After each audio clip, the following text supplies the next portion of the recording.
Whoa. So yeah, let's walk this way. Okay.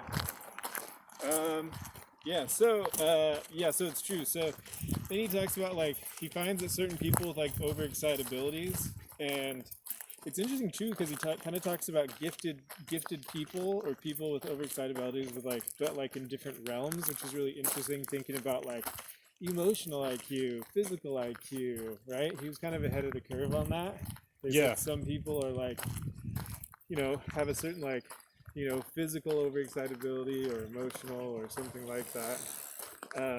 But essentially that really percentage-wise, these are the people who are going to enter like level 3. And he essentially says like, once you get to level 3, there's no going back.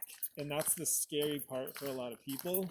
Ooh, is that once you red pill or blue pill, Matrix. Well, because what he said is this is the battle with your ego.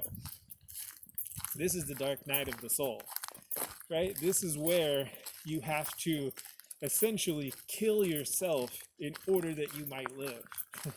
The concept of ego. Yeah, because you realize it's like, right, the ego is just kind of this construct. It's just sort of this thing that is a part of your personality that is holding back your natural expression. So it's kind of like in martial arts, right? Mm-hmm. How like I used to do Danzanryu Jiu-Jitsu. Yeah. And you walk in and they have, the boards all along the outside the wall. And you start at 1, and 1 is like, like, 1, 2, punch.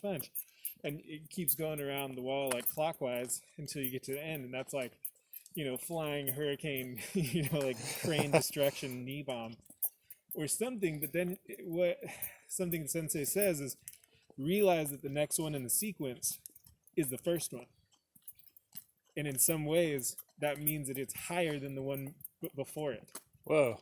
Right? Because it's the basis for everything. The fundamental.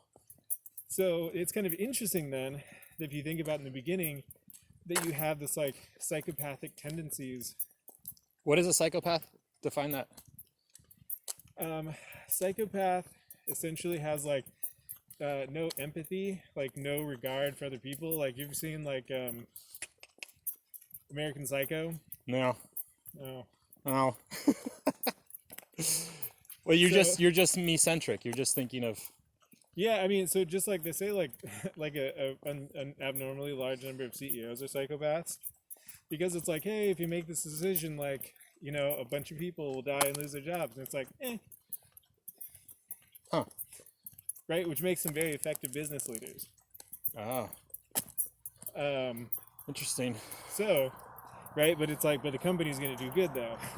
Like, yeah, I got to get those numbers. So,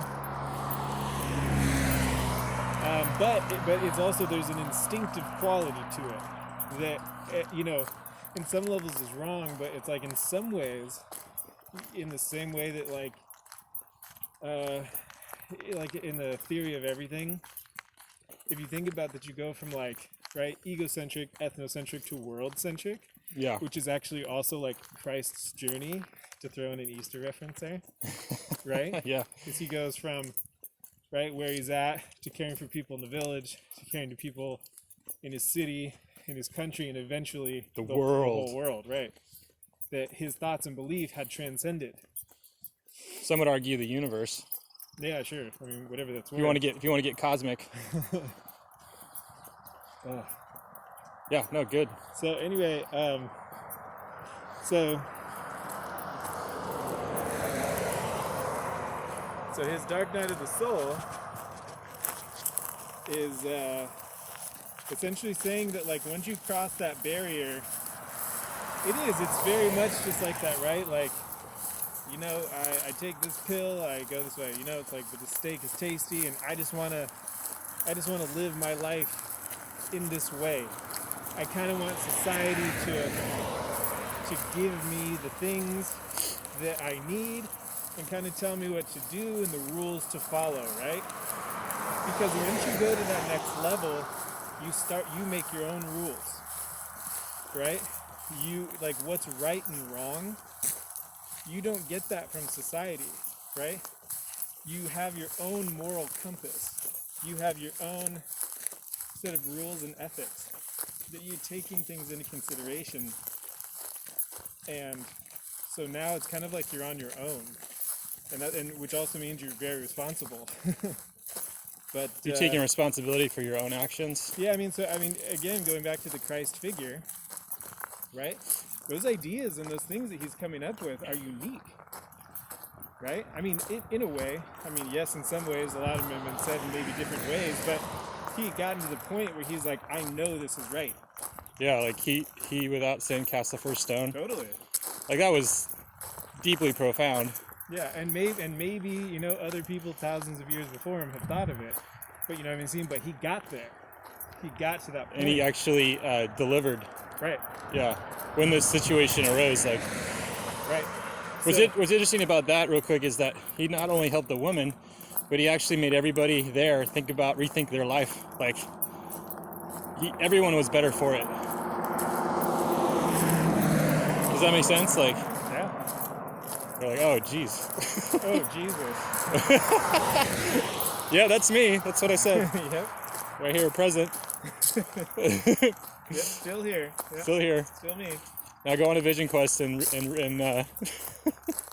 recalculate things. Yeah. Okay, so what level are we at now? Is this 4 or 5? So 3. Or is it still at 3? And this is kind of a rough thing. It's actually been a while since I've read it. Uh-huh. But I read a lot about it. Yeah. At the time. But it's interesting because that Dark Night of the Soul is it's a really deep, painful process to sort of excise your ego, which is a protective force, but to excise your ego from yourself. Excise. The real meaning is to surgically remove. Oh wow! But is that possible? No, you can actually. Speech. I feel like you can disassociate from your ego, but to actually like eliminate it. I mean, that seems. I mean, is that possible? I don't know for sure. I mean, I guess again, you think about what was the Christ figure egotistic? Egotistic. Right? Was there anything that he did for his own self-interest? And that's ego. Sure. Whenever we do something for our own self-interest above others, or independent of others. It's a defense mechanism. Ah. It's your self-preservation.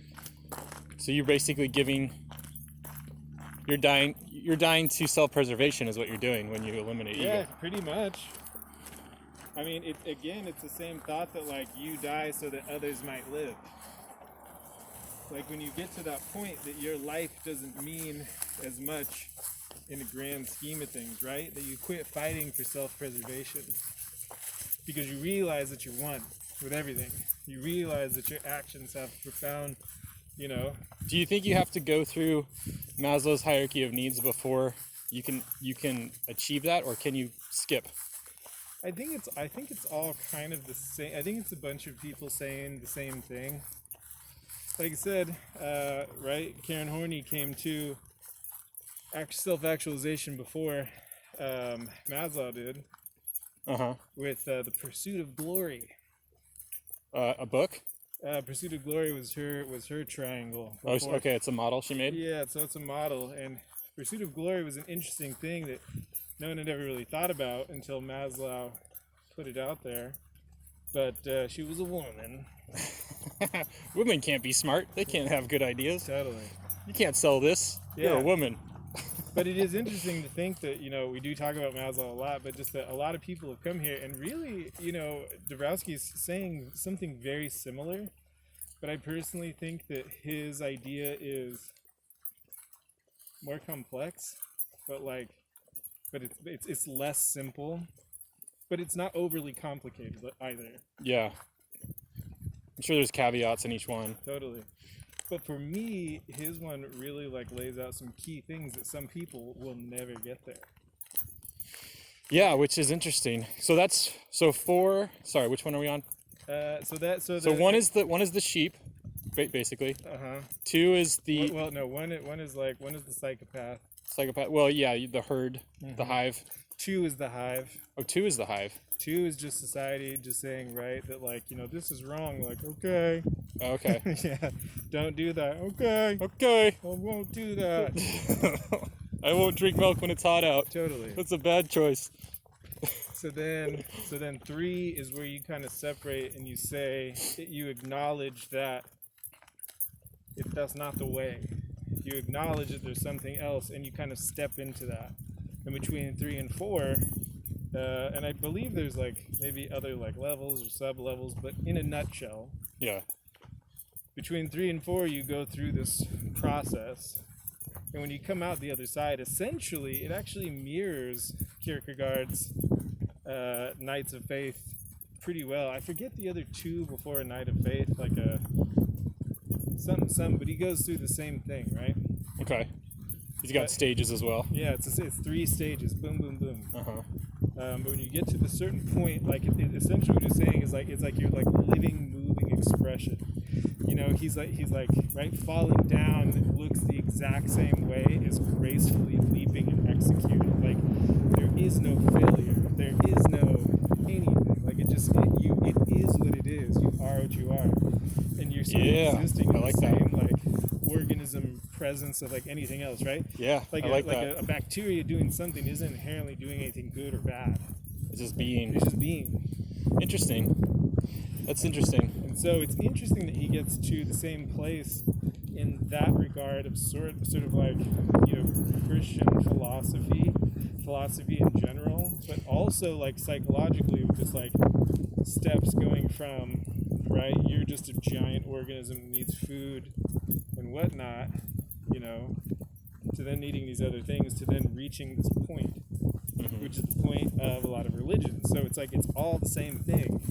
Different language. Yeah, different languages at different time, but even throughout different times, people keep coming to the exact same thing. Yeah, there's a common thread, it seems like. Totally. And it's cool to categorize those, or at least put it in some kind of structure to like map out. Mm-hmm. Yeah. But it's interesting about the thing that people won't really get there, and that there's certain people in society that are just naturally predisposed to it. When you say there, is that level 4? To getting to 3 at all. Oh, getting to 3, because 5 is the pinnacle, right? Yeah, I think so. It's something like that.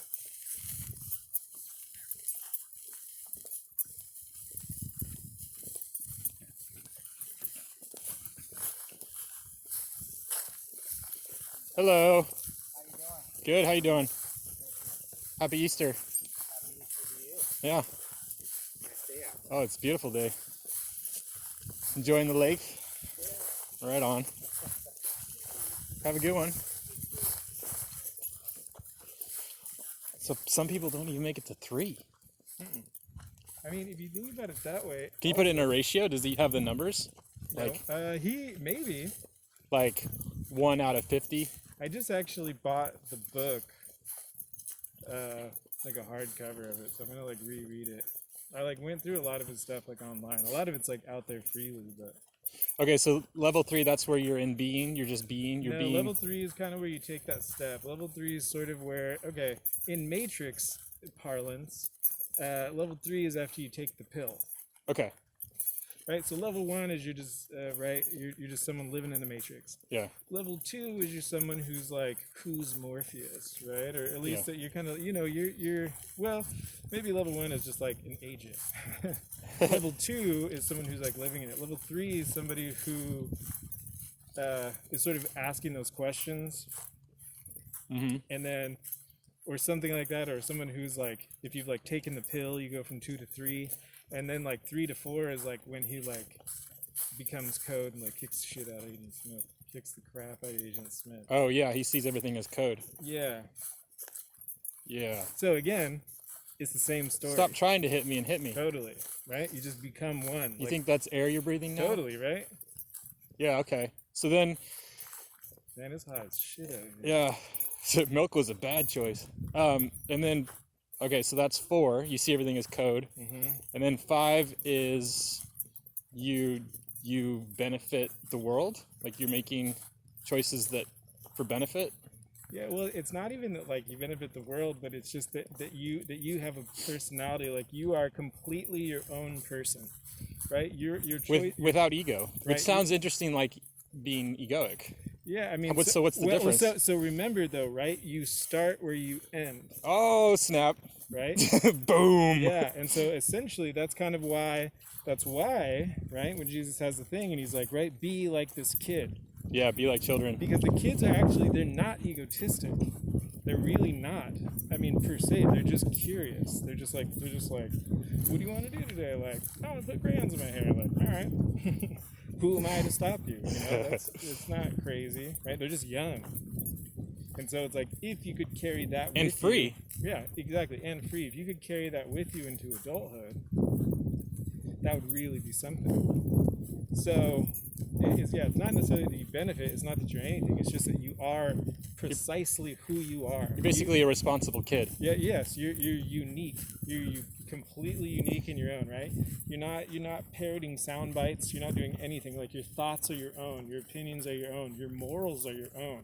Right? Your way of life is your own. People are definitely drawn to people, and they find them charismatic who are like this, which is well, that could be dangerous, right? It can be, if you have sort of a personality that sort of emulates those qualities that people are drawn to, right? And they like cult leaders or the president. Interesting. Right? Because the president is really nothing more than an odd combination of like mental maladies. People are like, he's good at politics. He's not good at politics. He just happens to be like a shameless narcissist that like things like shame just don't affect him. And for some reason that's effective in politics, right? Yeah. So in some ways, if you think about it, he's really like level 1, but with like these weird defects that evolutionarily are like an adaptation that seem to be like, like a virus that like mutated to like affect people. Huh. Yeah, it's more of an anomaly than it is any sort of an enlightenment. It just appears like these things. Wow. But the thing is, too, is you can also know it when you see it. Do you think when you get to level 5 that, like, your own expression, your own morality, do you think when you say your own morality, do you think that morality is absolute? Like, the laws of the universe are absolute, meaning like there is one definition for forgiveness, or there's one absolute definition for trust, or patience, or like these things are absolute, and we're just discovering the meaning of them, and we understand them deep down in an innate way. It's a matter of just being honest about it. Or are these things we just create, and it's like, well, this is my idea of forgiveness. It might not be yours, so whatever. That I don't know about. I'm not sure. But one thing I would say is I wouldn't be surprised if a lot of people who got to that level didn't have very similar ideas. Or didn't come to very similar places, you know what I mean? Like, I don't think each and every one of them would say like, oh yeah, this is it, this is the universal, whatever. But you notice a lot of their ideas are very similar. Yeah. Well, I mean, because it resonates, right? I mean, I feel like when we hear truth, there's a lot of people out, something resonates within us, right? And it's like that feels, or that I sense that rings true. Do you think that's a construct, or do you think, hey guys, or do you think that's something infinite, a finite, like if we're finite, we're a finite thing, understanding the infinite reality? Yeah, I see what you're saying. I mean, I think like, I guess like sort of like in a statistical, like mathematic kind of a way, like giving all like the permutations of like human beings, our personalities, like sort of the limits of what we are, what we can do like physically, mentally, emotionally, how we interact with each other. Like there's some. I gotta reset it here just a second. Yeah.